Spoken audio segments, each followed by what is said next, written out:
Et bienvenue aujourd'hui pour une nouvelle vidéo. Nous allons aborder ensemble le sujet j'ai un pec plus gros que l'autre, parce que cela touche beaucoup d'entre vous. Vous êtes nombreux à m'écrire sur ce sujet. Nous allons donc voir qui est concerné par ce problème, quelle est la cause de ce problème la plupart du temps, et enfin comment résoudre ce problème une bonne fois pour toutes. Il est normal de ne pas être tout à fait symétrique, d'avoir les deux côtés exactement pareils. Lorsque l'on débute, nous n'avons pas la masse musculaire suffisante pour pouvoir juger d'un déséquilibre, d'un réel déséquilibre, d'une différence entre les deux côtés. Ce n'est qu'avec le temps, à mesure que vous allez progresser en force et en muscle, que vous allez acquérir ce qu'on appelle le sens musculaire qui vous sera nécessaire pour rattraper votre retard, votre déséquilibre si réellement vous en avez un. Mais à condition d'avoir une masse musculaire suffisante et un niveau suffisant. Comme j'aime à le rappeler, le niveau Gold du club Superphysique est fait pour ça. www.superphysique.tv puis le tableau des performances. À partir du niveau Gold, vous aurez normalement la masse suffisante, le sens musculaire qui sera développé en parallèle, suffisant pour pouvoir tenter de rattraper ce déséquilibre s'il y a. Mais si vous débutez, vous n'avez sans doute pas de déséquilibre, vous n'avez sans doute rien à rattraper. Et c'est pourquoi je vous conseille comme d'habitude de vous concentrer sur la base, sur les progrès, sur les exercices de base, les exercices d'isolation, sur quelque chose de basique, et non pas de partir à la quête du rattrapage d'un point faible, d'un déséquilibre qui n'existe que dans votre tête. Donc si vous débutez, ne vous souciez pas de ce problème, de ce faux problème. Comme nous l'avons vu dans la formation Super Pectoraux disponible sur mon site rudykoya.com comme d'habitude, la plupart des problèmes de développement des pectoraux sont dus à un problème de souplesse.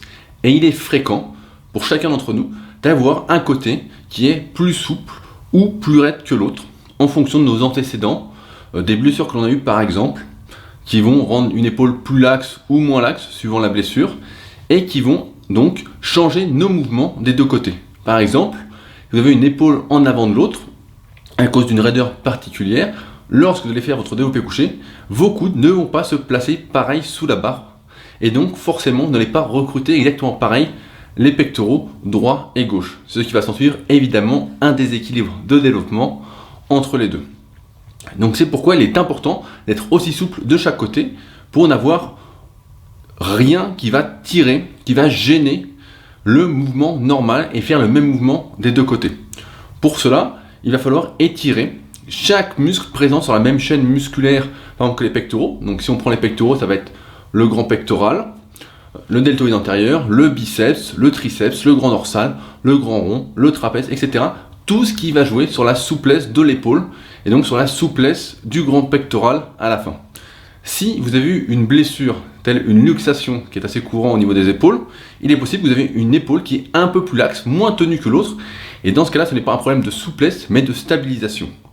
Et dans ce cas-là, il va falloir travailler l'infraépineux de manière intense pour restabiliser cette épaule et aussi l'arrière d'épaule, comme je l'explique en détail et je vous montre quoi faire dans la formation Super Épaule, toujours disponible sur mon site. Mais retenez bien que la plupart du temps, quand on a un pectoral qui est plus gros qu'un autre, cela vient d'un problème de posture. Donc on est un peu plus bossu d'un côté, un peu vrillé de l'autre, et on n'exécute donc pas ces mouvements de la même façon, même si on utilise une barre ou des haltères. Sur machine, cela se voit moins, mais si vous avez quand même une raideur, votre coude ne va pas être à la même hauteur que l'autre, ce qui va donc inclure un déséquilibre. Donc régler vos problèmes de souplesse, c'est vraiment important, j'insiste beaucoup là-dessus en ce moment, et je vous renvoie pour ceux qui veulent en savoir plus, bien évidemment, à mon article Musculation, souplesse et mobilité, disponible sur ma chaîne YouTube et sur Superphysique. Si après avoir résolu vos problèmes de souplesse entre les deux côtés, vous avez toujours ce déséquilibre musculaire entre les deux pectoraux, eh bien il va falloir traiter cela comme un point faible. Il va falloir faire de l'unilatéral, c'est-à-dire un côté à la fois, afin d'adapter les charges à la force de chaque pectoral, de chaque chaîne musculaire qui va participer au mouvement. Car il est évident que si vous n'avez pas les mêmes pecs des deux côtés, avec l'un plus gros que l'autre, vous n'avez sans doute pas la même force, à moins d'avoir compensé bien évidemment sur le triceps et le deltoïde antérieur, sur l'exercice de développé, c'est malheureusement assez courant. Nous avons oublié de parler tout à l'heure aussi, si vous êtes déchiré un pectoral ou un muscle avoisinant, il est normal de ne pas avoir les deux pectoraux pareils, car une partie du travail qui aurait dû être fait par ce muscle qui s'est déchiré, c'est retrouvé reporté sur un muscle agoniste juste à côté. Donc prenons un exemple, si vous êtes déchiré un deltoïde antérieur, c'est normal que votre pectoral soit un peu plus gros de ce côté-là, ou votre triceps, car il a compensé par plus de travail sur l'exercice de poussée. Et à l'inverse, si vous êtes déchiré un pectoral, eh bien évidemment, vous avez moins de potentiel car vous avez réduit la longueur de votre muscle. Et c'est donc l'épaule ou le triceps ou les deux qui ont pris l'ascendant sur l'exercice de développer. Et dans ce cas-là, il devient très compliqué, voire dangereux, d'essayer de rattraper ce petit déséquilibre. Donc, si vous n'avez pas eu de déchirure, comment faire? Eh bien, je vous conseille de vous entraîner comme pour rattraper un point faible.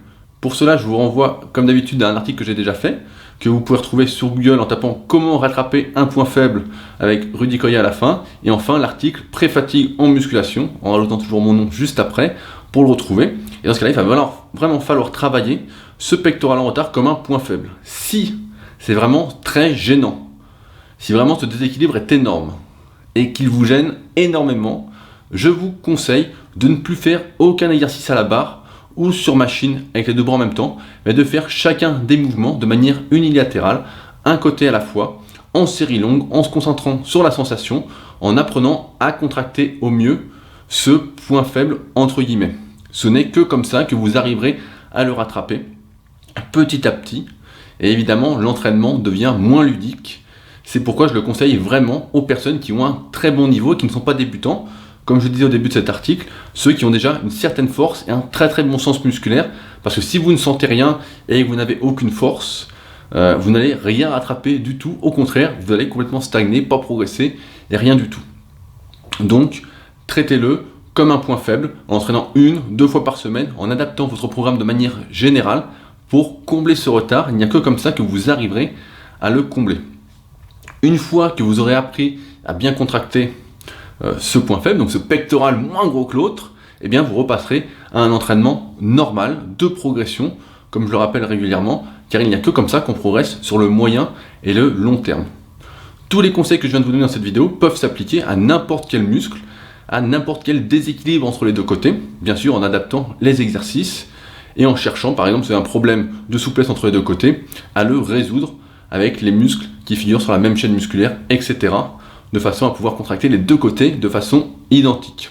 Et encore une fois, si vous êtes déchiré ce muscle en retard, eh bien je serai vous, je ne tenterai pas le diable pour tenter de le rattraper, car ça risque d'être bien pire en vous déchirant de nouveau, car un muscle déchiré est de toute façon beaucoup plus fragile après, donc ne faites pas les fous. Enfin, je rappelle pour ceux qui veulent plus d'informations comme d'habitude, notamment sur l'entraînement des pectoraux, mais aussi des épaules, car pour l'entraînement des pectoraux, il faut des épaules en bonne santé, en bon état, sinon on ne peut pas s'entraîner comme on veut. Que j'ai fait 2 formations sur le sujet, avec plus de 40 vidéos sur les 2 formations cumulées, formation super pectoraux et super épaules, disponible sur mon site rudykoya.com. Comme d'habitude, vous connaissez le chemin. Enfin, je tiens à remercier comme d'habitude tous ceux qui ont regardé la vidéo, qui me suivent chaque jour et qui me soutiennent en partageant mon travail et qui m'encouragent à faire encore mieux. Sur ce, bon entraînement à tous. Et j'espère que ceux qui ont ce problème auront eu la réponse à leurs questions. Salut à tous!